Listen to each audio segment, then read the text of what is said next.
সুনিতা কয়েক বছর আগে প্রেম করে এক স্কুল শিক্ষককে বিয়ে করে। সুনিতার বর চাকরির জন্য 7 লাখ টাকা ঘুষ দেয়। তখন সুনিতাকে তার বন্ধু বান্ধব আত্মীয় স্বজন সবাই মজা করে বলতো, রে তুই তো ফ্রিতে ভালোই একটা ছেলে পটিয়েছিস। সুনিতার কিন্তু তখন বিয়ে করার জন্য প্রচন্ড গর্ব হতো। বর্তমানে সুনিতার বরের চাকরি কিন্তু চলে যায়।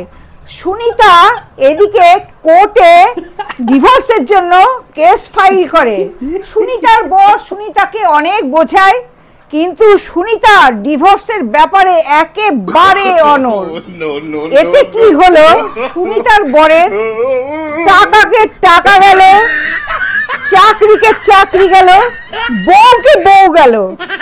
একেই বলে নো চাকরি নো বউ।